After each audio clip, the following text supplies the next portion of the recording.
በነገራችን ላይ ሀገር የሚቀየረው ዓለም የሚቀየረው በህዝብ አይደለም። አንዳንድ ጊዜ ፖለቲከኞች የሰው አንጀት ለመብላት የለውጥ ኃይል ህዝቡ ነው፣ ህዝቡ ያውቃል፣ ህዝቡ እንዲህ ብሎ ይባላል። እኔ ይገርመኛል። ጥቂት ሰዎች እነሱና የኦሮሞ ህዝብ ይሄን አይፈልግም፣ የአማራ ህዝብ ይሄን አይፈልግም፣ የትግራይ ህዝብ ይሄን አይፈልግም። የትግራይ ህዝብ፣ የኦሮሞ ህዝብ፣ የአማራ ሞፈር ቀንበር ጋር እየታገለ እንኳን የእነሱን ዲስኩር ሊሰማና ሊያዳምጥ ራሱን የሚያዳምጥ ጊዜ ነው። ግን ይገርመኛል። ህዝቡ ይሄ እኮ ህዝቡ 40 ሚሊዮን ህዝብ በምን ታውቆ ነው ይሄን አይፈልግም ተብሎ የሚነገርለት? የት አግኝተህ ነው? ብዙን ጊዜ ማታለያ ማጭበርበሪያ የህዝብ ስነ ልቡና መብያ ነው። እና አገር የሚለወጠው በህዝብ አይደለም። ያን እናንተን ለማታለል የምንናገረው አገር የምትለወጠው በጥቂት ልባም ሰዎች፣ በጥቂት አስተዋይ ሰዎች። ዓለም አንድ አውሮፕላን ተሳፍራችሁ የምታውቁ ሰዎች ካላችሁ አውሮፕላን ውስጥ 300 ከዛም በላይ ሰው ይሳፈራል። 300 ሰው ለተሳፈረበት አውሮፕላን፣ ያ ሁሉ ሻንጣ ለተጫነበት አውሮፕላን፣ ሰማዩን እየቀዘፈ ለሚንሳፈፍ አውሮፕላን ሙስሊሙ ሱቅ ሲከፍት ለሙስሊሙ መርጦ የሚሸጥበት፣ ክርስቲያኑ ሱቅ ሲከፍት ለክርስቲያኑ መርጦ የሚሸጥበት እኔ ከዜግነትም ከእምነትም ከሰብናም ጋር የተጣላ ሰይጣናዊ ሐሳብ ዲያብሎሳዊ እቅድ መርዝ በህብረተሰባችን እየተዘራ ነው ብዬ አምናለሁ። እናንተም ታውቁታላችሁ። ምእመናን እንመን። ጸሎታችን ለምን አልተሰማም? እምነት ስለሌለን ፈሪዎች ስለሆን። አሁን ጸሎት ሲጸለይ 3 ነገር ያስፈልጋል። ቢሮ ያላችሁ ሰዎች ባለ ጉዳይ አታንገላቱ። ዶክተሮቹ በሽተኛ አታንገላቱ። ነጋዴዎቹ ሸማች አታንገላቱ። ፖሊሶቹ ሌባ አታንገላቱ። ባለትዳሮቹ ወንዶቹ ሚስቶቻቸውን ውደዷቸው፣ ሚስቶች ባሎቻቸውን ውደዷቸው። እንደዚህ ሲሆን ወደ ቤታችሁ ማን ይመጣል? እግዚአብሔር ይመጣል። አብርሃምና ሳራ ቤት የገባው እኮ እግዚአብሔር አብርሃምና ሳራ ጌታዬ እመቤቴ ሲባል ባልኩ አፈር ገደል ግቢ ብላት እሺ እግዚአብሔር የሚሱ ይቀራል። ምን ይሰራል? እዚህ የሚጨቃጨቁ ባልና ሚስቶች ቤት እግዚአብሔር ይመጣል? አይመጣም። ደም ሰይጣን ከበር ቆሞ ይባላል። ባልና ሚስት ተጣልተው አንዱ ሰይጣን እንግባለው አሉ። ቆይ ግድ የለም ምን ቸገረ እነሱ ይጠሩ ነው የለም ያለው። በኋላ ሰውየው አንቺ ሰይጣን ያታምጩ አሁን እንግባ እንግዲህ ወደ ስራ እንግባ አለ። ተጨቃጫቂ ትዳር ውስጥ እግዚአብሔር አይመጣም። የምትነታረቁ ባልና ሚስቶች ራሳችሁ ብቻ ሰው ፈጣሪ ታጡታላችሁ።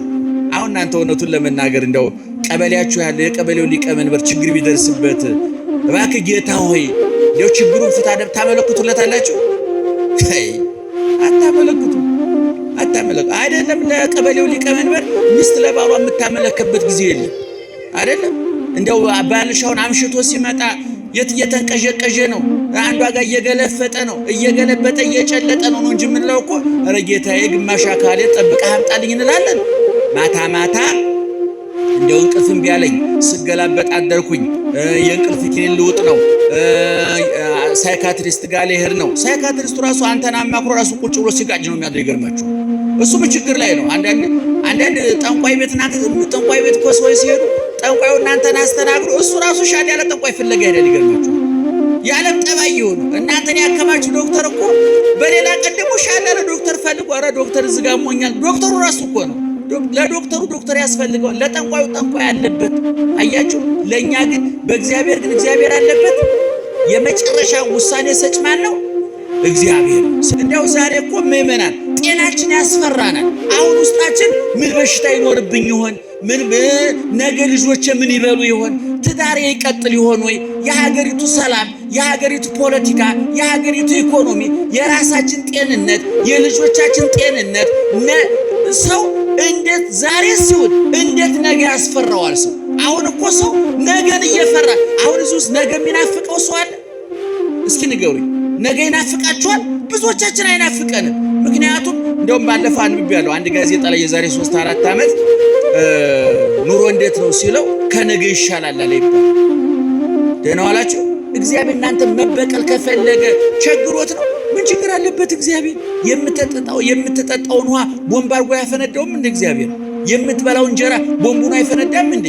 ጎን የምትተኛው ሚስት ቦምቡን አትፈነዳም እንዴ? እግዚአብሔር አንተን ለመጣላት ከፈለገ የምንጠጣው ውሃ፣ የምንሞቀው እሳት፣ የምንረግጠው መሬት ለእግዚአብሔር የቅጣት ጅራፍ አይደለም እንዴ? ታጋሹ ነው እንጂ እግዚአብሔር ንጹሐን ቅዱሳን ናችሁ ሲል እግዚአብሔር እሺ ጌታዬ ብሎ ማመስገን እንጂ እንዴ አሁን በእውነት እንደኔ ያን ሁሉ ኃጢአት ሰርቼ ይቅር ብሎኝ ይሆን? አይመስለኝም።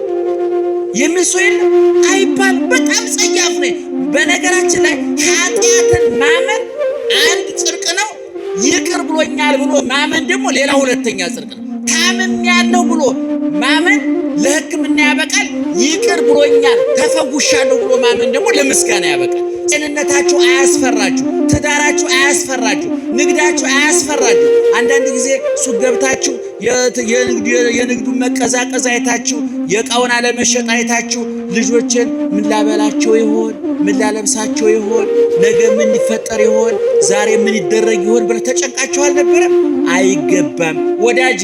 ወደ ቤት ይመጣል እግዚአብሔር፣ ወደ ትዳርሽ ይመጣል እግዚአብሔር፣ ወደ ንግድህ ይመጣል እግዚአብሔር፣ ወደ ቢሮ ይመጣል እግዚአብሔር። ነገር ግን ወደ ቤት ወደ ንግድ እንዲመጣ ንግድ ቦታ የምትሰራው ምንድነው? ወደ ቢሮ እንዲመጣ ቢሮ የምትሰራው ምንድነው? ወደ ትዳርሽ እንዲመጣ ትዳር ውስጥ የምትሰራው ምንድነው?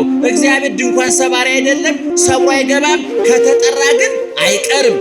ለስላሳ አንሶላ ለእንቅልፍ ዋስትና ነው? ንገሩኝ እስቲ።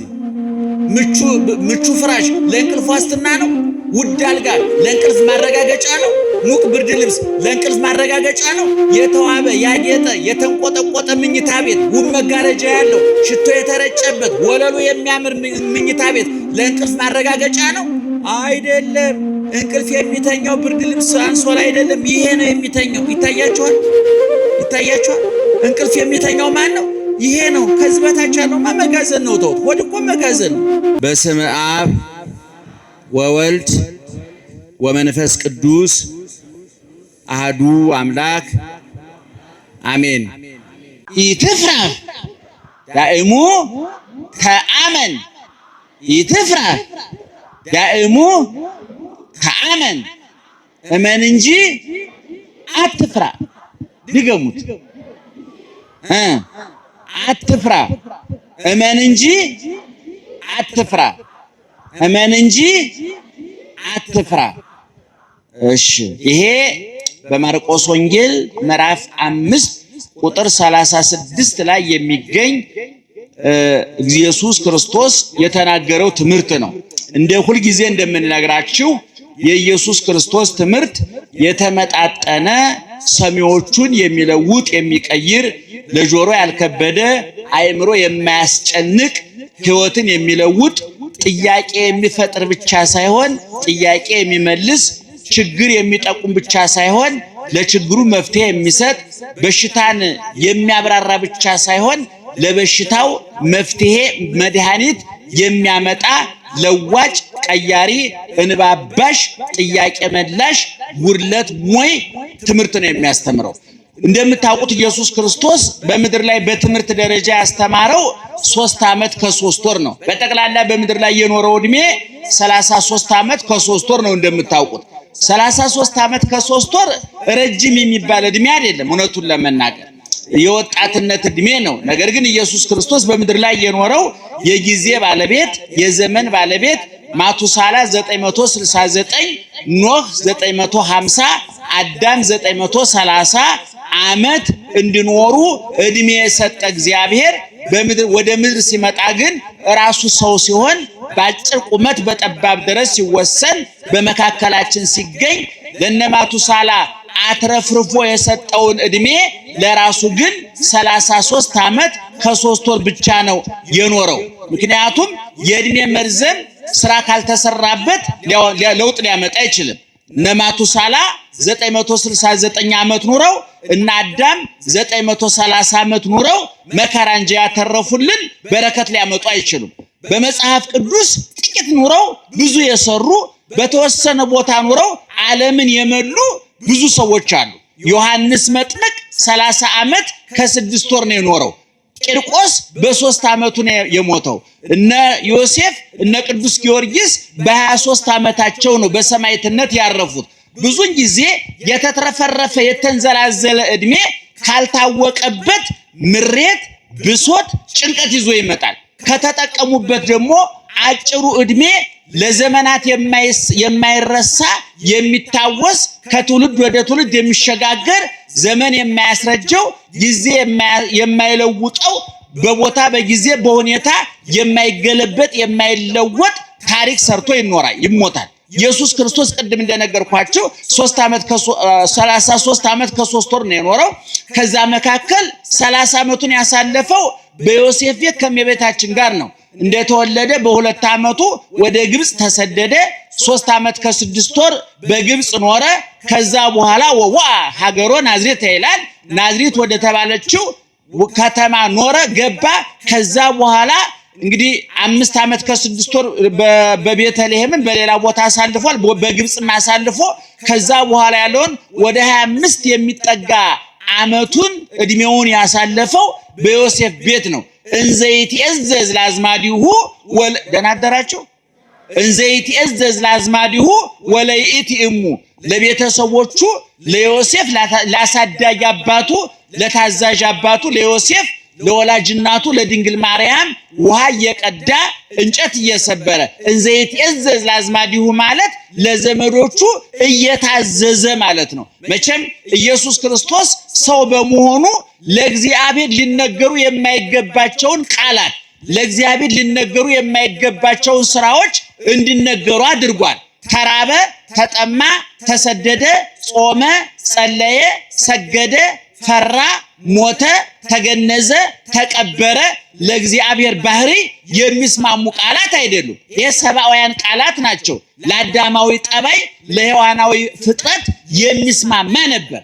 ነገር ግን እግዚአብሔር እኛን ከመውደዱ የተነሳ የፍቅር ጠርዝ የፍቅር ዳርቻ እስከ ድረስ እንደሆነ ለማሳየት አጥጋቢው እግዚአብሔር ተራበ፣ የሚያረካው እግዚአብሔር ተጠማ፣ የማይወሰነው እግዚአብሔር ተወሰነ፣ የማይጾም የማይጸልይ ለጾምና ለጸሎታችን ዋጋ የሚከፍል እግዚአብሔር ራሱ ጾመ፣ ጸለየ ተብሎ ተነገረለት። ከኛ ፍርሃትን የሚያርቅ ኢየሱስ ክርስቶስ ፈራ ተብሎ ተነገረለት። እኛ ስንሰግድ የስግደታችንን ዋጋ ይከፍል የነበረ እግዚአብሔር ሰገደ ተብሎ ተነገረለት። ሙታንን የሚያስነሳ እግዚአብሔር ሞተ ተብሎ ተነገረለት። ለምጻሞችን ሲፈውስ የነበረ ኢየሱስ ክርስቶስ ራሱ በጅራፍ ተገርፎ ሰውነቱ ቁስል በቁስል እንደሆነ ተነገረለት። እግዚአብሔር ለፍጡራን ውሃን ብቻ ሳይሆን የመጠጣትን ስሜት ከነውሃው የፈጠረ ውሃውን ከነማጣሪያ ኩላሊቱ የፈጠረ ውሃው የተጣራው ቆሻሻው የሚወገድበትን መስመር የዘረጋ የተጣራው ንጹህ ውሃ ደም እንዲሆን የማድረግ አምላካዊ ስልጣን የነበረው እግዚአብሔር ተጠማ ተብሎ ተነገረለት።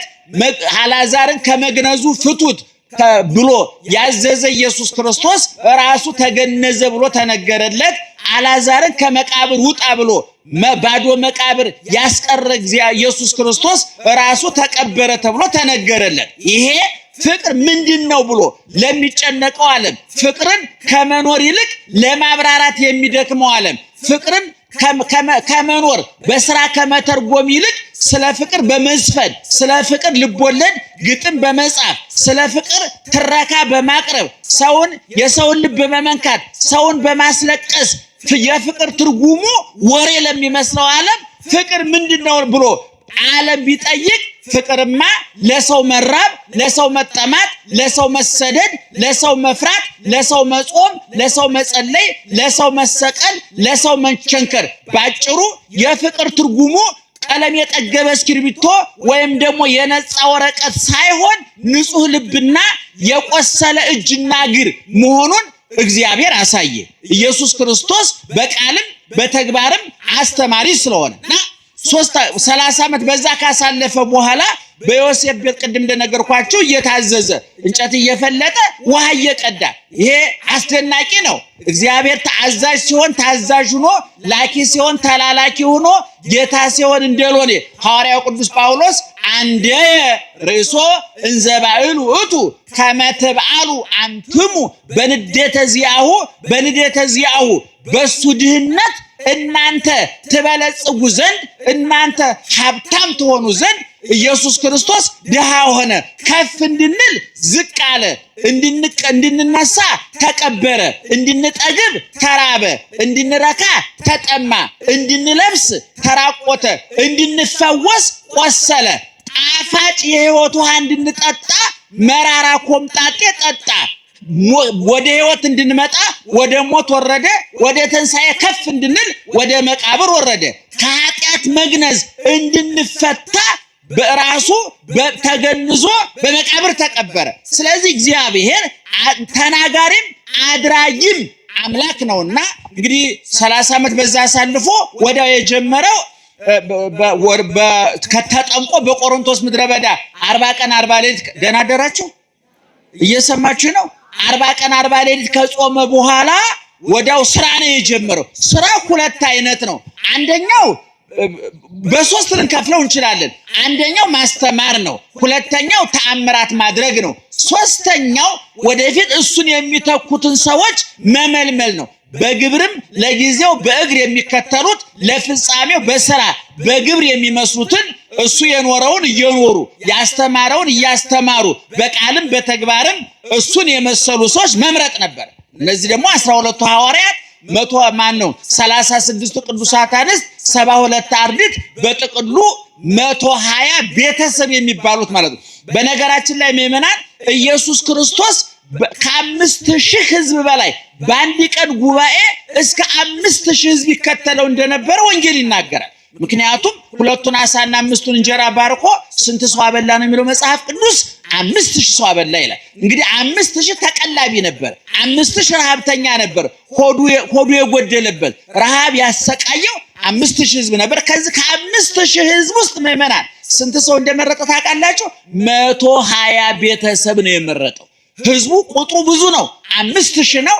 ነገር ግን ከ5000 ሕዝብ መካከል ለአገልግሎት የተመረጠው ስንት ነው አልኳቸው? 120 ነው። እንግዲህ በጣም የቀረው ምራጩ ብዙ ነው ማለት ነው። የተመረጡ ጥቂቶች ናቸው ነው። ግን እነዚህ ሰዎች በቁጥር ትንሽ ግን በስራ ብዙ ናቸው። ዓለምን የለወጡ ናቸው። ዓለምን የቀየሩ ናቸው። በነገራችን ላይ ሀገር የሚቀየረው ዓለም የሚቀየረው በህዝብ አይደለም።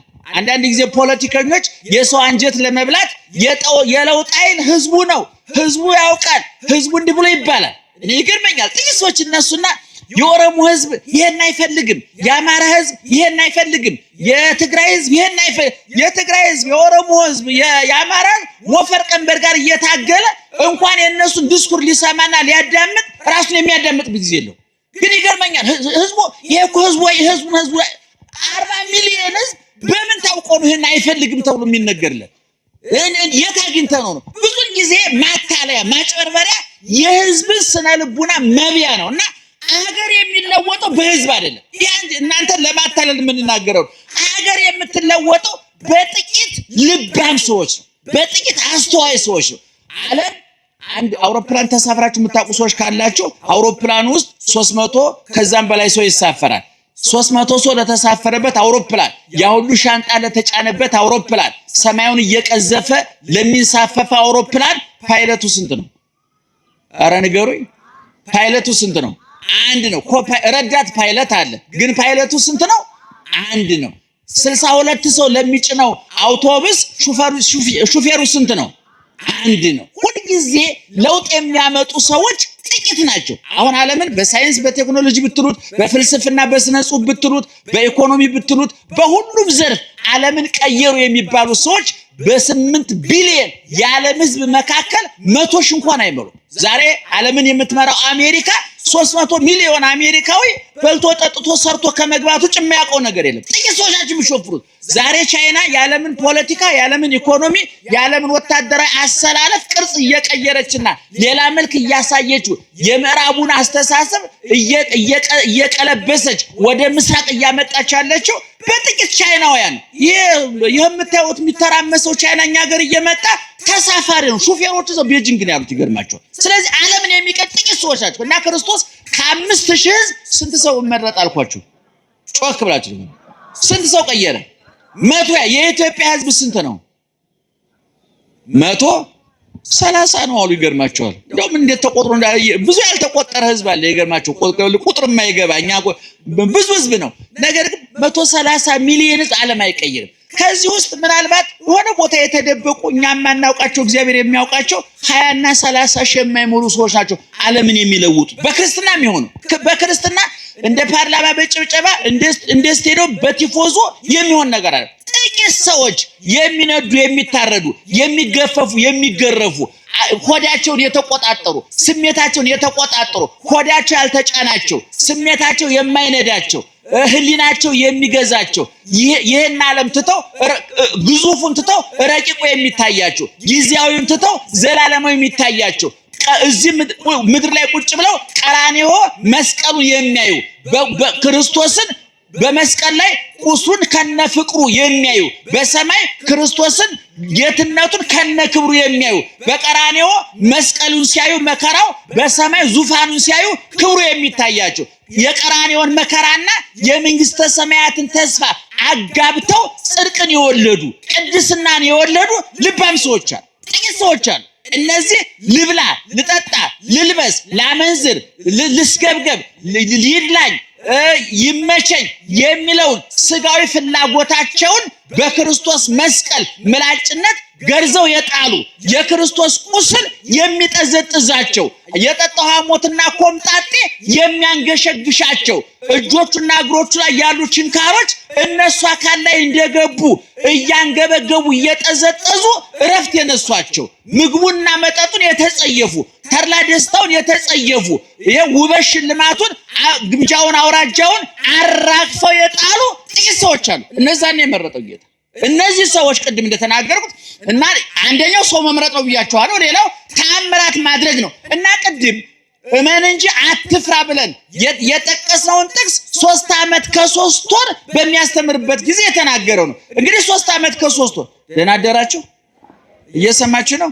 በደንብ ስሙ።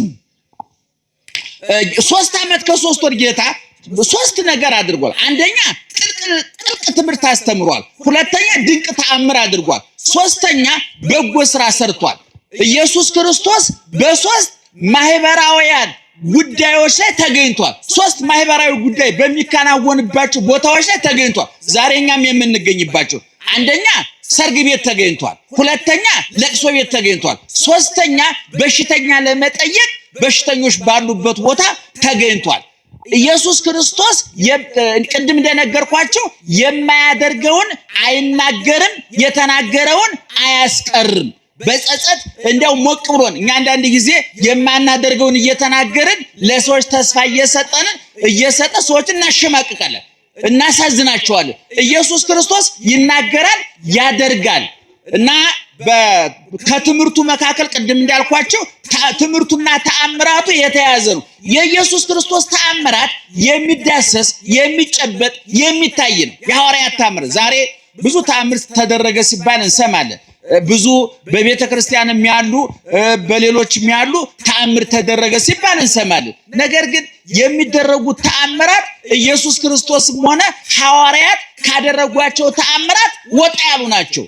የማይዳሰሱ የማይጨበጡ የማይታዩ የማይለውጡ የማይቀይሩ ችግርን የማይፈቱ በሽታን የማያስወግዱ ለችግር መፍትሄ ለበሽታ መድኃኒት ለስብራት ጥግናት ለጉድለት ሙላት የማይሆኑ ተአምራት እናያለን። እስኪ ዛሬ ኢየሱስ ክርስቶስ የፈረጠ ዓይን አብርቷል፣ የተቆረጠ እጅ ቀጥሏል፣ የሞተ ሬሳ የሸተተ የተበላሸ እህቱ እንኳን ኧረ ጌታዬ ሸቷል ከርፍቷል ተልቷል መቃብሩ አይከፈት በሽታ ላይ እንወርቃለን ብላ እህቱ ተስፋ የቆረጠችበትን አልዓዛር እሱም ሙቶ ተስፋ ቆርጦ የሞተውን አልዓዛር ኢየሱስ ክርስቶስ ከሞት አስነስቷል።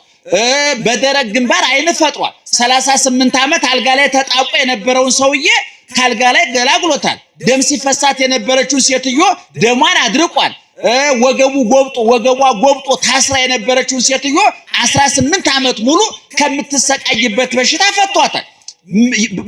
በጣም ብዙ ተአምራት አድርጓል። ዛሬ በእኛ በጥምቀት ቦታም ስትሄዱ በአጥማቂዎችም ስትሄዱ ኢየሱስ ክርስቶስ ካደረገው ተአምራት አንዷ ላይ ብቻ ነው የተንጠለጠል ነው። የቷ ላይ ነው? ሰይጣን እናስወጣለን ነው። ይሄኛው ደግሞ በጣም ጥሩ ነገሩ ምንድነው? የሚታይ ማረጋገጫ የለውም። ሊወጣም ላይወጣም ይችላል። ሰይጣን ግን ውጣ እንለዋለን።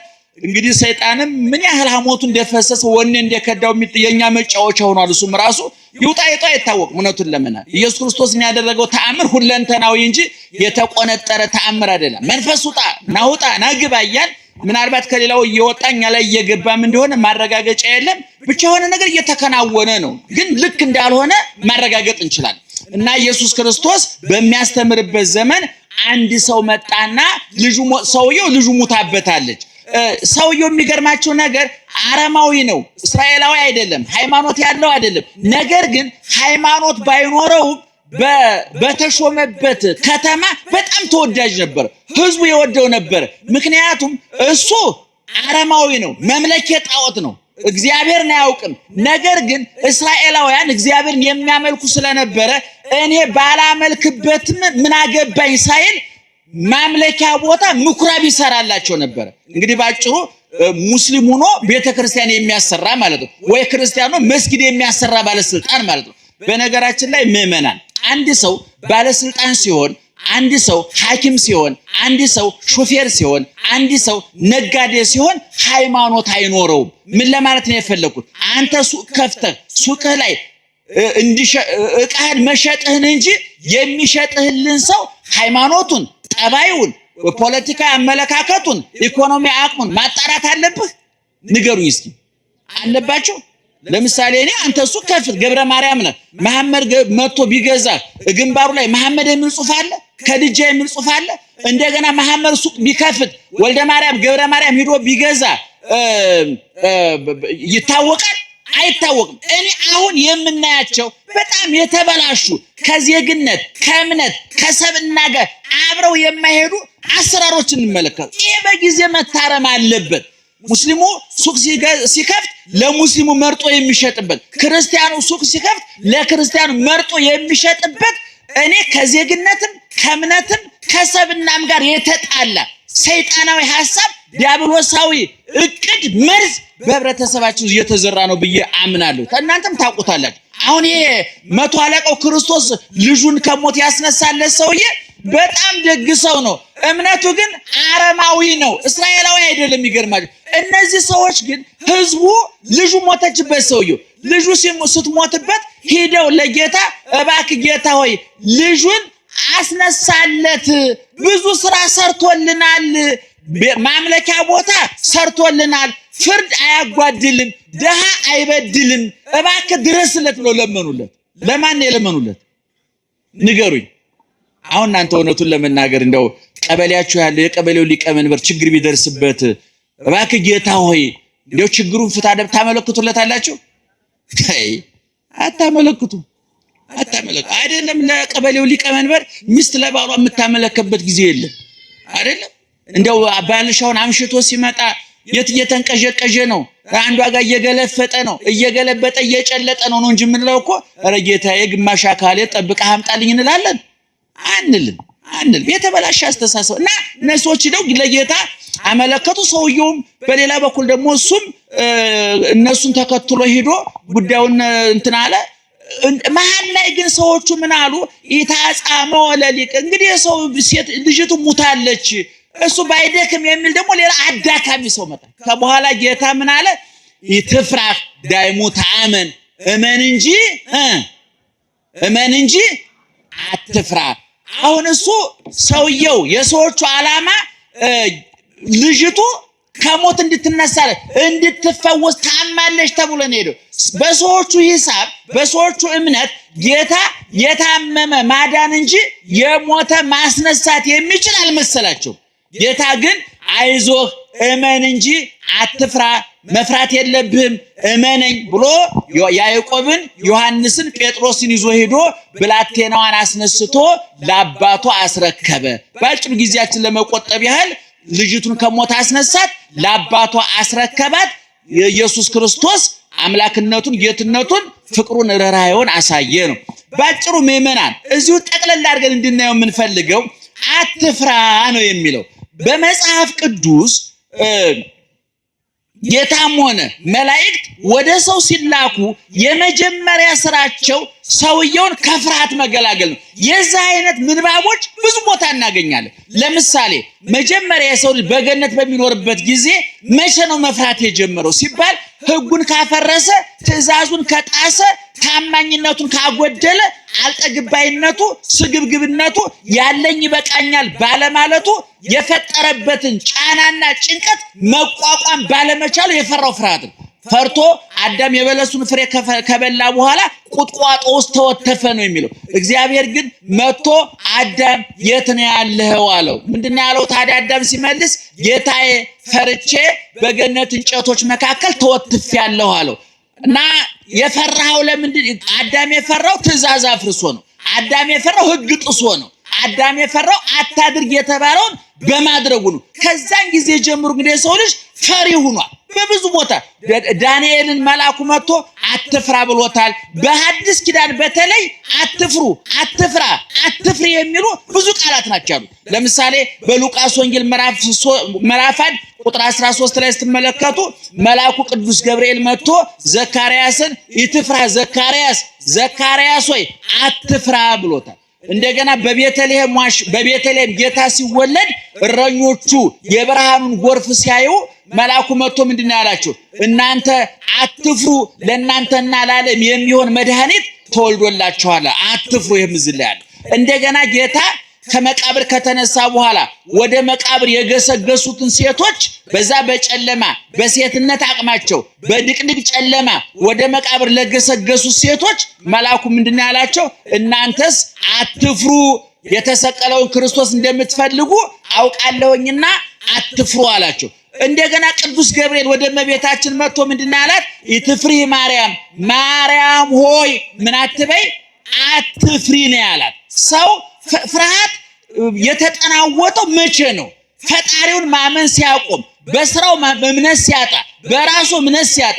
እንደው ዛሬ እኮ ምእመናን ጤናችን ያስፈራናል። አሁን ውስጣችን ምን በሽታ ይኖርብኝ ይሆን? ነገ ልጆቼ ምን ይበሉ ይሆን? ትዳሬ ይቀጥል ይሆን ወይ? የሀገሪቱ ሰላም፣ የሀገሪቱ ፖለቲካ፣ የሀገሪቱ ኢኮኖሚ፣ የራሳችን ጤንነት፣ የልጆቻችን ጤንነት ሰው እንዴት ዛሬ ሲውል እንዴት ነገ ያስፈራዋል ሰው። አሁን እኮ ሰው ነገን እየፈራ አሁን እዚህ ውስጥ ነገ የሚናፍቀው ሰው አለ? እስኪ ንገሩኝ። ነገ ይናፍቃችኋል? ብዙዎቻችን አይናፍቀንም። ምክንያቱም እንደውም ባለፈው አንብቤያለሁ አንድ ጋዜጣ ላይ የዛሬ 3-4 ዓመት ኑሮ እንዴት ነው ሲለው ከነገ ይሻላል አለ ይባላል። ደህና ዋላችሁ? ከመቼ ይሻላል? ከነገ ይሻላል። እንግዲህ ሰው ጤነኛ የሚባለው ዛሬ ላይ ቆሞ ወደኋላ ትናንትናን ሲገመግም በትዝታ ወደፊት ነገን ሲያልም በተስፋ ባለኝታ የዛሬውን ደግሞ በትጋት በንቃት ሲፈጽም ነው። ሰዎች ከትናንትናም ተፋተዋል፣ ከዛሬም ተጣልተዋል፣ ከነገም ተሰላሽተዋል። ሰው አትፍራ የሚለው ጌታ እመን ነው በቃ። ምክንያቱም የጊዜ ባለቤት ማን ነው? የሁኔታ ባለቤት ማን ነው? ሐዘኑን በደስታ ጉድለቱን በሙላት መቃብሩን በትንሳኤ ሞትን በሕይወት ብርሃንን በጨለማ ጭንቀትን በመፍትሄ በሽታን በመድኃኒት እርቅን በሰላም ጥላቻን በፍቅር መተካት የሚችለው ማን ነው? እግዚአብሔር ይለውጣል አይለውጥም? ይቀይራል አይቀይርም?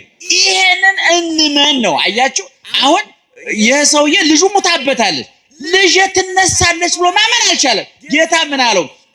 አትፍራ እመን። በመጽሐፍ ቅዱስ ያለ እምነት እግዚአብሔር ማስደሰት አይቻልም ተብሎ ተጽፏል። ሐዋርያው ቅዱስ ጳውሎስ በዕብራውያን 11 ቁጥር 6 ላይ ወዘ እንበለ ተአምን ወሰ እይትካል ያስምርው ለእግዚአብሔር፣ ያለ እምነት እግዚአብሔር ማስደሰት አይቻልም። በማርቆስ ወንጌል ምዕራፍ 9 ቁጥር 23 ላይ ደግሞ ሁሉ ይትካል ለዘየአምን፣ ለሚያምን ስንት ይቻላል? ስንት ይቻላል? ሁሉ ይቻላል። ያመነ ሰው የማይችለው የለም። ያመኑ አባቶቻችን ከፍል ውሃ አምልጠዋል፣ በብሉይ ኪዳን ከነደደ እሳት አምልጠዋል። ያመኑ አባቶቻችን እሳት ነበልባሉን አብርደዋል፣ የተራበውን አንበሳ አሰግደዋል፣ የኢያሪኮን ግንብ ንደዋል፣ የኤርትራን ባህር ከፍለዋል፣ መና ከደመና አውርደዋል፣ ውሃ ካለት አፍልቀዋል። አባቶቻችን በማመናቸው ድንጋዩን ዳቦ ውሃውን ወተት አድርገዋል፣ ጨለማውን ብርሃን አድርገዋል። ኃያላን ጉልበተኞችን ድል ነስተዋል። ማንን በማመናቸው? እግዚአብሔርን በማመናቸው። ስለዚህ ኢየሱስ ክርስቶስ ምን አለ? አትፍራ እመን አለ። ምእመናን እንመን። ጸሎታችን ለምን አልተሰማም? እምነት ስለሌለን ፈሪዎች ስለሆን። አሁን ጸሎት ሲጸለይ 3 ነገር ያስፈልጋል። አንደኛ እምነት ያስፈልጋል። አባቶቻችን ምን ይላሉ? እግዚአብሔርን ስጠይ ብለን እጃችን ዘርግተን ስንጸልይ ይላሉ በልባችን ሰጥቶኛል የሚል መጨመር አለብን። እግዚአብሔር እኛ በአፋችን ስጠን እያልን ነው አይደል? በልባችን ግን ምን ብለን ማመን አለብን? ሰጥቶናል። እንደተቀበላችሁ ቆጥራችሁ ጸልዩ ነው በማቴዎስ ወንጌል ምዕራፍ 20 ላይ የተናገረው። እንደተቀበላችሁ ቁጠሩ። ስለዚህ ጸሎታችን እምነት ይጎላዋል። እምነት ማለት እግዚአብሔር አለ ብሎ ማመን ማለት አይደል። እግዚአብሔር ያደርጋል፣ ይሰራል። ሁልጊዜ እንደምንላችሁ እግዚአብሔር አብርሃምና ሳራ ቤት ገብቷል ብሎ ማመን ሃይማኖት ነው። እኔም ቤት ይገባል ብሎ ማመን ግን እምነት ነው። እግዚአብሔር አልዓዛርን ከሞት አስነስቷል ብሎ ማመን ሃይማኖት ነው። እኔንም ከኃጢአት አልጋ ያስነሳኛል፣ ከኃጢአት መግነዝ ይፈታኛል፣ እንባዬን ያብስልኛል፣ ጥያቄን ይመልስልኛል። አብርሃም ቤት የገባ እግዚአብሔር የኔን ቤት አይጸየፍም። አልዓዛርን ከሞት ያስነሳ እግዚአብሔር እኔም የሞተ ሕሊናዬን የረከሰ ሰውነቴን የመነቸከ የቆሸሸ አይምሮዬን ያነጻልኛል፣ ይለውጠኛል ብሎ ማመን አለበት። አንዳንድ ጊዜ እኮ ንስሐ ገብተን እኮ ይቅር ብሎናል ብለን ለማመን እኮ ይቸግረናል አይደል? አንዳንድ እናቶች አባቶች አሉ ንስሐ ሲገቡ ንስሐ አባታቸው ጋር ሄደው ይሄን አጥፍቻለሁ ይሄን በድያለሁ ብለው ይናገራሉ። የንስሐ አባት አቅማቸውን አመጣጥኖ አቅማቸውን አይቶ የጤንነታቸውን የገንዘብ አቅማቸውን ብዙ የሚታዩ ጉዳዮች አሉ። ንስሐ ለመስጠት ዝም ብሎ ስለመጣ አይሰጥም እና የንስሐ አባት የሰውየውን አቅም ያይና ግደለህም አንተ ትንሽ ጾም፣ ትንሽ ጸሎት፣ ትንሽ ምጽዋት፣ ትንሽ ስግደት ይበቃል ሲባል እናንተ ምንድነው የምትሉት? አሁን አባ በእውነት ለኃጢአት የተመጣጣኝ ነው የሰጡኝ፣ ይሄን ሁሉ ኃጢአት ሰርቼ 30 ብቻ ስገድ ይሉኛል። አሁን ለኃጢአት ገብተን ንስሐ ስንገባ ሂሳብ እያወራረድን ይመስላችኋል አንዳንድ ሰዎች። ይሄን በደንብ ማወቅ አለባችሁ። ኃጢአት ሰርተን 30 ስንሰግድ በቃ የኃጢአታችን ዋጋ 30 ነው እያልን አይደለም። ይቅር ባይ ማን ነው? ንገሩኝ። ይቅር ባይ ማን ነው? ይቅር የሚለን ስለ ጾምን ነው? ስለ ጸለይን ነው? ስለ መጸወትን ነው? ስለ ሰገድን ነው? አይደለም። እሱ ስለሚወደን ይቅር ማለት ይቅር ይለናል። ነገር ግን እኛ አቅማችንን ማድረግ አለብን። ትንሽ ስንመጸውት፣ ትንሽ ስንጾም፣ ትንሽ ስንጸልይ፣ ትንሽ ስንሰግድ እግዚአብሔር ከዛ እሱ ካደረገልን ነገር የተሳታፊነት ስሜት እንዲሰማን እኔም ይሄን አድርጌያለሁ የሚል የባዶነት የቃነት ስሜት እንዳይሰማን በነገሩ ምንም ድርሻ እንደሌለን እንዳይሰማን ትንሽ እንድናር ተፈጽሞ እና እንደገና ደግሞ ሌላው ችግር ምንድነው? ንስሐ ገብተን ካህኑ ቀኖና ሰጥቶን ጾመን ጸልየን ሰግደን መጾተን ወደ ካህኑ መተን እግዚአብሔር ይፍታ ካለ በኋላ ኃጢአታችን ተደምስሷል አልተደመሰሰም? ምን ያህል ፐርሰንቱ ንገሩኝ? ትርፍራፊ ያለው ቁርስራሽ ያለው የእግዚአብሔር ይቅርታ ትራፊ ያለው የለውም። ነገር ግን እኛ ሂሳብ የምንሰራው በራሳችን። አሁን ሰዎች ተጣልተው ስታስታርቋቸው ሲታረቁ እንደሚያረው ጭቅጭቅ ይበዛባቸውና እንደው ሽማግሌ ሲደራረብባቸው ይሉንታ ይይዛቸውና ወይም ደግሞ የተጣሉት ሰው ትንሽዬ እንደው እንደ ካሳ ነገር የሚሰጣቸው ከሆነ ግደለም ካሳው አለ ብላ ሽማግሌዎችን ከማሳፈር ይቅር ልበለው ይሉና ያ ይቅር ያላችሁ የታረቃችሁ ሰውዬ አጣብቂኝ ሆኖ እሱ እጅ ላይ ብትወርቁ አይለቃችሁ። ያን ጊዜ እኮ የታረኩ ወደ ኋላ ተመልሶ በርቅ የተዘጋውን ፋይል አገላብጦ ይበቀላችኋል። እግዚአብሔር እንደዛ አይደለም። እግዚአብሔር እናንተ መበቀል ከፈለገ ቸግሮት ነው። ምን ችግር አለበት? እግዚአብሔር የምትጠጣውን ውሃ ቦምብ አድርጎ ያፈነዳውም እንደ እግዚአብሔር የምትበላው እንጀራ ቦምቡን አይፈነዳም እንዴ? ጎን የምትተኛው ሚስት ቦምቡን አትፈነዳም እንዴ? እግዚአብሔር አንተን ለመጣላት ከፈለገ የምንጠጣው ውሃ፣ የምንሞቀው እሳት፣ የምንረግጠው መሬት ለእግዚአብሔር የቅጣት ጅራፍ አይደለም እንዴ? ታጋሹ ነው እንጂ እግዚአብሔር የፈርዖን መንግስት የገለበጠው በዝምብና በቅማል አይደል እንዴ? በትላትል አይደል እንዴ? መሳሪያ አስወንጭፏል እንዴ? ቦምብ አፈንድቷል፣ ሚሳኤል ተኩሷል እንዴ? እግዚአብሔር ስጣላ ብትራይ ቆርጥም ያደርጋል እንጂ ነገር እንዳይጥም ይላሉ አባቶች። ስለዚህ ይቅርታ ንስሐ ገብታችሁ ስትመለሱ አትፍሩ። ይቅር ብሎኛል ብላችሁ አዲስ ህይወት ውስጥ ግቡ። ወደ ኋላ ተመልሳችሁ የተፋችሁትን አትላሱ። የተራገፈውን ፋይል የተራገፈውን ቆሻሻ መልሳችሁ አትውሰዱ። የተዘጋውን ፋይል መልሳችሁ አታገላብጡ። ይቅር ብያችኋለሁ፣ ከዛሬ ጀምሮ ረክሳችሁ ነበር ተቀድሳችኋል፣ ተኮንናችሁ ነበር ጸድቃችኋል፣ ቆሽሻችሁ ነበር ታጥባችኋል፣ ንጹሃን ቅዱሳን ናችሁ ሲል እግዚአብሔር እሺ ጌታዬ ብሎ ማመስገን እንጂ እንዴ አሁን በእውነት እንደኔ አንዱ ሁሉ ኃጢአት ሰርቼ ይቅር ብሎኝ ይሆን አይመስለኝም የሚል ሰው የለም አይባልም። በጣም ጸያፍ ነው። በነገራችን ላይ ኃጢአትን ማመን አንድ ጽድቅ ነው። ይቅር ብሎኛል ብሎ ማመን ደግሞ ሌላ ሁለተኛ ጽድቅ ነው። ታምኛለሁ ብሎ ማመን ለሕክምና ያበቃል። ይቅር ብሎኛል ተፈውሻለሁ ብሎ ማመን ደግሞ ለምስጋና ያበቃል። ስለዚህ ሰዎች የሚፈሩት አንደኛ እግዚአብሔር ይቅር አላለኝም ብለው በመጠራጠር፣ ሁለተኛ የእግዚአብሔርን ጥበቃ በመጠራጠር። የሚጠብቀ አያንቀላፋም ነው የተባለው አይደል? ምእመናን የሚጠብቀን እኮ አያንቀላፋም፣ 24 ሰዓት ከኛ ጋር ነው። ሌላ ጉዳይ የለም። እግዚአብሔር እኮ ምእመናን ተጨማሪ ስራ የለውም፣ ድርብ ስራ የለውም። እኛ አሁን እዚህ መጥቼ ያስተማርኩት እኔ በትርፍ ጊዜ ነው። ሌላ ብዙ ስራ ነው፣ የተወጣጠረ ስራ ያለብኝ። እግዚአብሔር ግን በትርፍ ሰዓት አይደለም እናንተ ቤት የሚመጣው፣ በአጋጣሚ አይደለም እናንተ ጋር የሚመጣው። እስኪ እግር መንገዴን እንንተናል ልባርካቸው እንንተናል ልጠብቃቸው ብሎ አይደለም የዘወትር ስራው እናንተን መጠበቅ ነው። የዘወትር ስራው እናንተን ማጽናናት ነው። የዘወትር ስራው የእናንተን ሱቅ፣ የእናንተን ትዳር፣ የእናንተን ህይወት፣ የእናንተን እንቅስቃሴ መጠበቅ ነው። መዓልተ ምስሌነ ወሌሊተ ማእከሌነ። ዘወትር በምንጸልየው ጸሎት እኮ እግዚአብሔር ምን እንለዋለን? ሌሊት ከኛ ጋር ነህ፣ ቀንም በመካከላችን ነህ እንለዋለን። እንዴ ዛሬ ሰው ሚስት ከባሏ ጋር ባል ከሚስቱ ጋር 24 ሰዓት አብረው አይሆኑም አይደለም? በስራ ይለያያሉ። እግዚአብሔር ግን ክብር ምስጋና ይግባው 24 ሰዓት ከማን ጋር ነው? ሌሊት በጨለማ ከማን ጋር ነው? ቀን በብርሃን ከማን ጋር ነው? በትርፍ ጊዜ ከማን ጋር ነው? በኪሳራ ጊዜ ከማን ጋር ነው? ታመን በምንሰቃይ ጊዜ ከማን ጋር ነው? በጤንነታችን ጊዜ ከማን ጋር ነው? በክረምት በበጋ፣ በቀን በሌሊት፣ በሐዘን በደስታ፣ በትርፍ በኪሳራ፣ በጤንነት በበሽታ፣ በማጣት በማግኘት፣ በመከዳት በመታመን መካከል እግዚአብሔር ከማን ጋር ነው? ከኛ ጋር ነው። ይክበር ይመስገን እግዚአብሔር። ስለዚህ ማፈር ጮክ ድገሙት። ስለዚህ አትፍሩ፣ አንፍራ። ማን ከኛ ጋር ስለሆነ? አቤት ማን ከኛ ጋር ስለሆነ?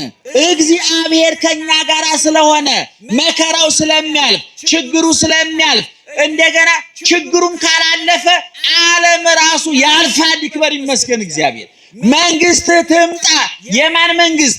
የእግዚአብሔር መንግስት። ከዚህ ዓለም ነፃ የምንወጣበት፣ ጨለማው የሚገፈፍበት፣ ሞት የሚሻርበት፣ መቃብር ባዶውን የሚቀርበት፣ ችግራችን የሚፈታበት፣ ቀንበራችን የሚሰበርበት፣ ሰንሰለታችን የሚቆረጥበት ዘመን ይመጣል። ማን ከኛ ጋር ስለሆነ? እግዚአብሔር ከኛ ጋር ስለሆነ። ስለዚህ ኢየሱስ ክርስቶስ ምን አለ? እመን እንጂ አትፍራ። ጤንነታችሁ አያስፈራችሁ፣ ትዳራችሁ አያስፈራችሁ፣ ንግዳችሁ አያስፈራችሁ። አንዳንድ ጊዜ ሱቅ ገብታችሁ የንግዱን መቀዛቀዝ አይታችሁ፣ የእቃውን አለመሸጥ አይታችሁ ልጆችን ምን ላበላቸው ይሆን? ምን ላለብሳቸው ይሆን? ነገ ምን ይፈጠር ይሆን? ዛሬ ምን ይደረግ ይሆን ብለ ተጨንቃችሁ አልነበረም? አይገባም። ማን ከኛ ጋር ስለሆነ? ማን ከኛ ጋር ስለሆነ? እግዚአብሔር በነደደ እሳት ውስጥ ሆነው አባቶቻችን አልፈሩም። ለአንበሳ ተጥለው አልፈሩም። በድቅድቅ መከራ ውስጥ ነው አልፈሩም። ማን ከነሱ ጋር ስለነበረ? እግዚአብሔር ከነሱ ጋር ስለነበረ ኢየሱስ ክርስቶስ አመን እንጂ አትፍራ ነው። ወደ ቤቱ ገሰገሰ። ያ ቤት እኮ ንፍሮ ሊበላበት፣ ድንኳን ሊተከልበት፣ እንባ ሊፈስበት፣ ጩኸት ሊሰማበት፣ እግዚአብሔር ያጽናችሁ ከዳግም መከራ ይሰውራችሁ ሊባሉ ነበር ወላጆች። እናትና አባት ልብ አድርጉ። እናት አባት ሙቶ ማልቀስ ወግ ነው። ልጅ ሙቶ ማልቀስ ግን መከራ ነው አይደለም? አባትና እናት እግዚአብሔር ያጽናችሁ ሊባሉ፣ ንፍሮ ሊበላበት ቤቱ፣ ድንኳን ሊተከልበት ቤቱ፣ እንባ ሊፈስበት ቤቱ፣ ሐዘንተኛ ሊንጋጋበት ሊጎደጎድበት ነበር ቤቱ። ኢየሱስ ክርስቶስ መጣና የሞተችውን አስነስቶ ንፍሮውን በምስጋና ድንኳኑን በእልልታ ሞላው። እግዚአብሔር ቀየረው፣ እግዚአብሔር ለወጠው። እግዚአብሔር አትፍሩ ማለት ይሄ ነው። አሁን ለቅሶው ወደ ሳቅ፣ ሐዘኑ ወደ ደስታ፣ ሞቱ ወደ ሕይወት፣ መቃብሩ ወደ መዝናኛ ቦታ ተለወጠ። ማን ስለመጣ? እግዚአብሔር ስለመጣ። ወዳጄ ወደ ቤት ይመጣል እግዚአብሔር፣ ወደ ትዳርሽ ይመጣል እግዚአብሔር፣ ወደ ንግድ ይመጣል እግዚአብሔር፣ ወደ ቢሮ ይመጣል እግዚአብሔር። ነገር ግን ወደ ቤትህ ወደ ንግድህ እንዲመጣ ንግድ ቦታ የምትሰራው ምንድነው? ወደ ቢሮ እንዲመጣ ቢሮ የምትሰራው ምንድነው? ወደ ትዳርሽ እንዲመጣ ትዳር ውስጥ የምትሰራው ምንድነው? እግዚአብሔር ድንኳን ሰባሪ አይደለም፣ ሰብሮ አይገባም። ከተጠራ ግን አይቀርም። ሁልጊዜ የምጠቅሰው ጥቅስ አለ። እግዚአብሔር ከበር ቁሜ አንኳኳለሁ ሰብሬ እገባለሁ ይላል አለ። ምን አለ? ማንም ድምፄን ሰምቶ የሚከፍትልኝ ቢኖር እገባለሁ። ኧረ እገባለሁ ብቻ አይደለም፣ ከሱ ጋር ምን አደርጋለሁ? ምሳ ቁርስ ምን እበላለሁ? እራት የሚበላው መቼ ነው? ማታ ምሽት ነው።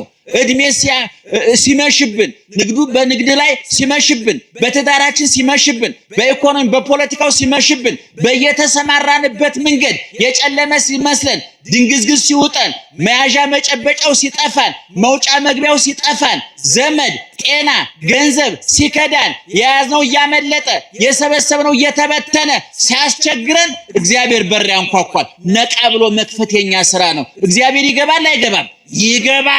ይገባል። ገብቶ ከኛ ጋር ምን ያደርጋል? እራት ይበላል። እራቱ ምን አይነት ነው? ቆሎም፣ ቂጣም፣ ክትፎም፣ ቁርጥም ሊሆን ይችላል። እግዚአብሔር ካንተ ጋር እራት በላለው ማለት ምንድነው ታውቃላችሁ? እራትህን እባርክልሃለሁ፣ እንቅልፍህን እባርክልሃለሁ፣ ለጥ ብለህ እንድተኛ አደርግሃለሁ። ምክንያቱም ምዕመናን ለስላሳ አንሶላ ለእንቅልፍ ዋስትና ነው? ንገሩኝ እስቲ። ምቹ ፍራሽ ለእንቅልፍ ዋስትና ነው? ውድ አልጋ ለእንቅልፍ ማረጋገጫ ነው? ሙቅ ብርድ ልብስ ለእንቅልፍ ማረጋገጫ ነው? የተዋበ ያጌጠ የተንቆጠቆጠ ምኝታ ቤት ውብ መጋረጃ ያለው ሽቶ የተረጨበት ወለሉ የሚያምር ምኝታ ቤት ለእንቅልፍ ማረጋገጫ ነው? አይደለም። እንቅልፍ የሚተኛው ብርድ ልብስ አንሶላ አይደለም፣ ይሄ ነው የሚተኛው። ይታያችኋል? እንቅልፍ የሚተኛው ማን ነው? ይሄ ነው። ከዚህ በታች ያለውማ መጋዘን ነው። ተውት። ሆድ እኮ መጋዘን ነው።